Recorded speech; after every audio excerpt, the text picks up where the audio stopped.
की कब्र को जमींदोज करने की मांग। कांग्रेस सांसद इमरान मसूद ने कहा, औरंगजेब ने दिलाई थी भारत को कैलाश मानसरोवर पर विजय। पंजाब में भगवंत मान सरकार की बड़ी कार्रवाई, 14 तहसीलदारों को किया सस्पेंड। सेल्स डीड रजिस्टर करने से इनकार पर हुआ एक्शन। मान सरकार ने दिया अधिकारियों को सख्त निर्देश। एएमयू में होली मनाने को लेकर टकराव, यूनिवर्सिटी प्रशासन ने नहीं दी होली मिलन की अनुमति। हिंदू छात्रों ने उठाए सवाल, कहा रोजा इफ्तार हो सकता है तो होली मिलन क्यों नहीं हो सकता। दिल्ली में अपराध के खिलाफ पुलिस का ताबड़तोड़ एक्शन। राजधानी में पुलिस ने 5 घंटे तक चलाया operation midnight. Delhi police commissioner के साथ ही तमाम अफसर सड़कों पर उतरे। दिल्ली में अस्पतालों में बदइंतजामी पर बिफर गई हैं सीएम रेखा गुप्ता। जीटीबी अस्पताल के निरीक्षण में अधिकारियों को फटकारती नजर आई। बदहाली के लिए पिछली आप सरकार को ठहराया है जिम्मेदार। पाकिस्तान के खैबर पख्तूनख्वा में बड़ा आतंकी हमला। आर्मी कैंप में 2 कारों के अंदर ब्लास्ट हुआ, 12 लोगों की मौत।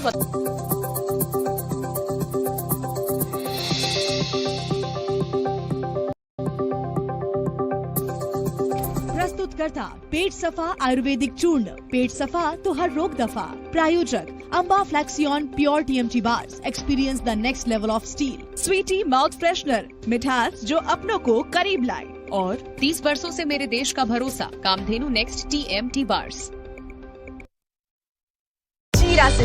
भारत को सफलता की ऊंचाइयों पर ले जाता है कृषि और उद्योग, लेकिन इस कृषि उद्योग की जोड़ी को भी जरूरत है एक और साथी की, पीकेटी टायर्स, जो रखे किसान की मिट्टी का खूब ख्याल और उद्योग को ले जाए प्रगति की ओर। देश की धरती से जुड़ना तो पीकेटी टायर्स ही अपनाना।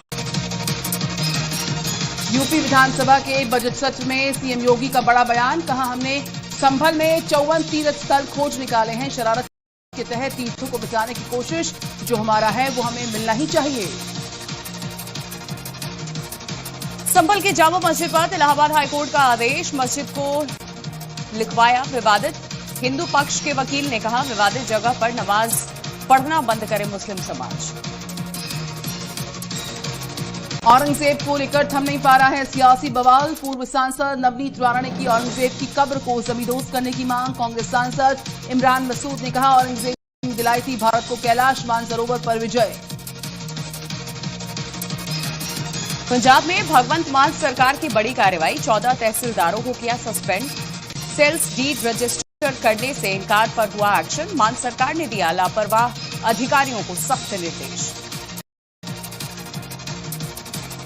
एएमयू में होली मनाने को लेकर टकराव, यूनिवर्सिटी प्रशासन ने नहीं दी होली मिलन की अनुमति। हिंदू छात्रों ने उठाए सवाल, कहा रोजा इफ्तार हो सकता है तो होली मिलन क्यों नहीं हो सकता।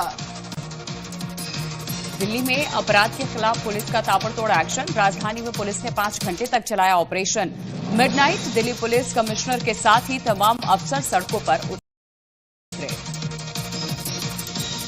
दिल्ली में अस्पतालों में बदइंतजामी पर बिफर गई हैं सीएम रेखा गुप्ता। जीटीबी अस्पताल के निरीक्षण में अधिकारियों को फटकारती नजर आई। बदहाली के लिए पिछली आप सरकार को ठहराया है जिम्मेदार। पाकिस्तान के खैबर पख्तूनख्वा में बड़ा आतंकी हमला। आर्मी कैंप में 2 कारों के अंदर ब्लास्ट हुआ, 12 लोगों की मौत, 32 लोग जख्मी हैं गंभीर रूप से। हमले के पीछे जैश उल फुरसान और टीटीपी का हाथ होने का शक। 5वीं बार चैंपियंस ट्रॉफी के फाइनल्स में पहुंच चुकी है टीम इंडिया। सेमीफाइनल्स में ऑस्ट्रेलिया को 4 विकेट से हरा दिया विराट कोहली। 84 रन की शानदार पारी, 48 रन देकर शमी ने 3 विकेट अपने नाम किए। जम्मू कश्मीर के बालटाल में आई बर्फीली आफत, एवलांच के बाद इलाके में अलर्ट। किसी तरह के जान माल के नुकसान की खबर नहीं। उत्तर प्रदेश के हरदोई में हाईवे पर चलते ट्रक में आग लग गई। देखते देखते आग का गोला बन गया, ट्रक धू कर जल उठा। हाईवे पर हड़कंप मच गया। दमकल विभाग की टीम ने आग पर काबू पाया। अज्ञात कारणों से आग भड़की है। एमपी के रीवा में एक शोरूम में दिखा आग का तांडव। आसपास के घर और दुकान को भी चपेट में लिया है। आसमान में उड़ती नजर आई लपटें, सड़क पर लगा लंबा जाम। सारा सामान जलकर के खाक हुआ, लाखों का नुकसान।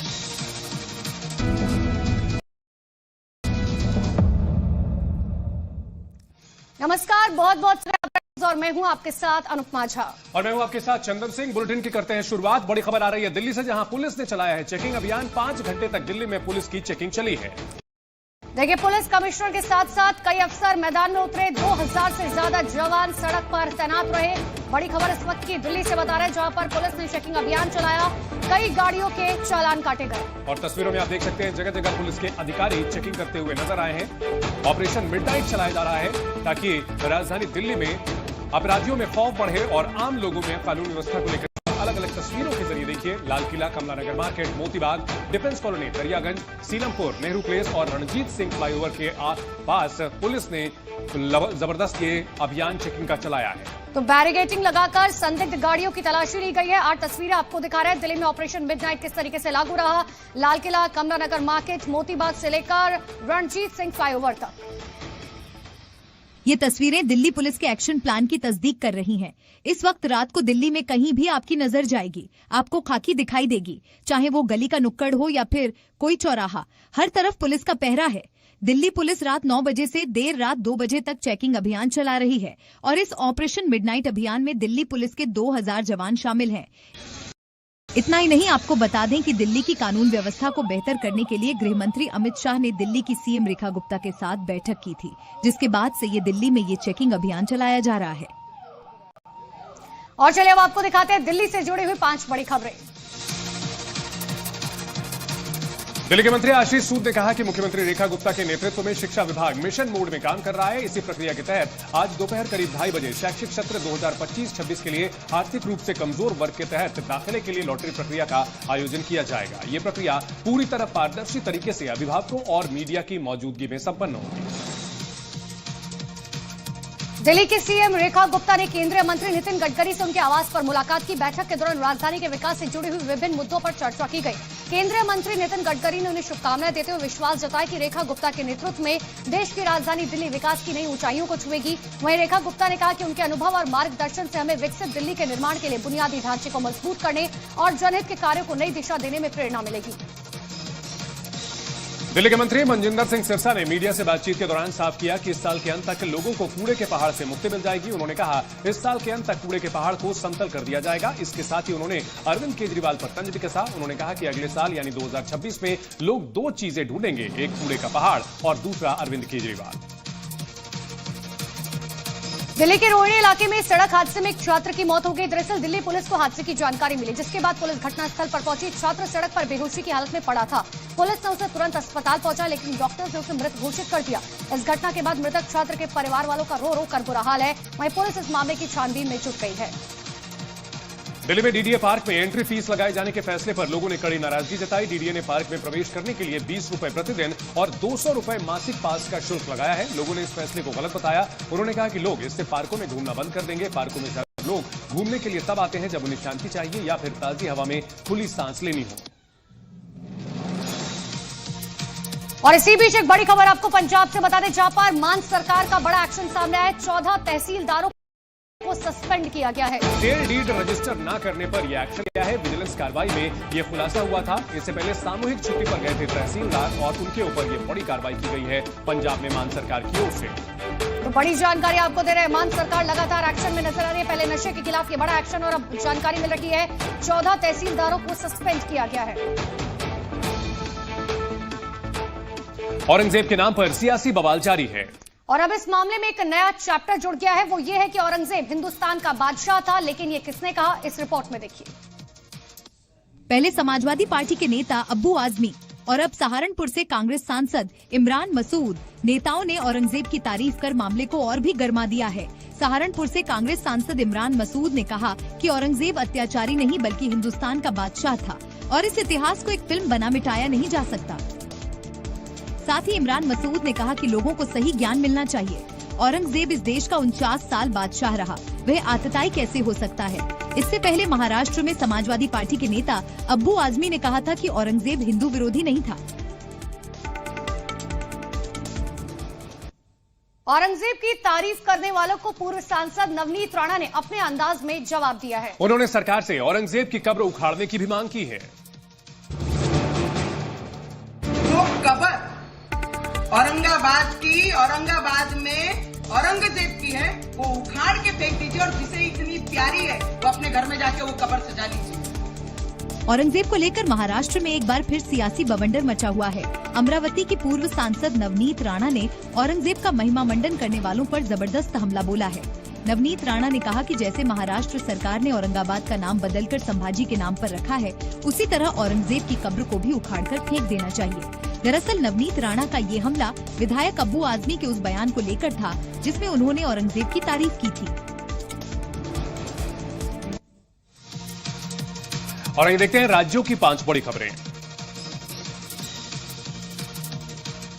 यूपी के वृंदावन में गरिमा नाम की एक महिला ने अपने पति राहुल सारस्वत पर गंभीर आरोप लगाया। उन्होंने मुख्य चिकित्सा अधिकारी को लेकर शिकायत पत्र में कहा है कि उनका पति फर्जी डिग्री के आधार पर पिछले 12 सालों से चिकित्सा क्षेत्र में काम कर रहा है और लोगों की जिंदगी से खिलवाड़ कर रहा है। पीड़िता ने यह भी बताया कि जब उन्होंने पति के गलत कामों का विरोध किया तो उन्होंने तलाक का नोटिस भेज दिया।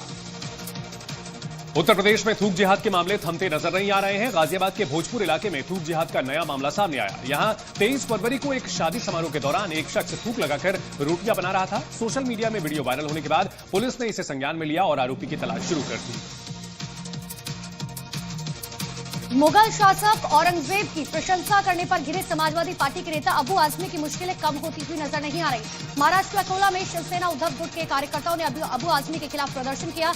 इसी दौरान कार्यकर्ताओं ने अबू आजमी के पोस्टर पर गोबर फेंककर अपना विरोध जताया और उनके खिलाफ जमकर नारेबाजी शुरू कर दी। नाराज कार्यकर्ताओं ने अबू आजमी से इस्तीफा देने तक की मांग की है। यूपी के हरदोई में एक ट्रक में भीषण आग लग गई। ये घटना कटरा और हाईवे पर घटी। ये आग तेजी से फैली और कुछ ही देर में पूरे ट्रक को अपनी चपेट में ले लिया, जिसके बाद ट्रक धू-धू कर जलने लगा। इससे वहां हड़कंप मच गया। आग लगने की जानकारी के बाद दमकल कर्मी मौके पर पहुंचे और आग बुझाने के काम में जुट गए। बताया गया कि कुछ देर की कोशिश के बाद दमकल कर्मियों ने आग को बुझा दिया। यूपी के सहारनपुर में दमकल विभाग की गाड़ियों में प्रयागराज के संगम का जल लाया गया और पुलिस लाइन परिसर में लोगों को वितरित किया गया। इस दौरान गंगा जल लेने वालों की भारी भीड़ जुट गई। जो लोग किसी वजह से महाकुंभ नहीं जा सके, उन लोगों ने संगम का जल मिलने पर अपनी खुशी जाहिर की। जानकारी के मुताबिक अगले 1 हफ्ते तक लोगों को गंगा जल इसी तरीके से वितरित किया जाएगा। और बड़ी खबर आ रही है मेरठ से, जहां अवैध हथियार फैक्ट्री पर एक्शन लिया गया है। यहां 13 पिस्टल और 436 मैगजीन्स बरामद की गई हैं। लेकिन बताया जा रहा है कि आधी बनी हुई पिस्टल हथियार जब्त किए गए हैं। पुलिस ने आरोपी मुइज को पकड़ा है। हुमायूं नगर में यह अवैध फैक्ट्री चल रही थी, जिस पर छापा मारा गया। तो मेरठ के हुमायूं नगर में अवैध फैक्ट्री पर छापा मार करके पिस्टल और हथियार जब्त किए गए हैं। अवैध बनी पिस्टल्स और हथियार भी जब्त किए गए हैं और आरोपी को भी पकड़ा गया है। इस वक्त ये बड़ी खबर आ रही है।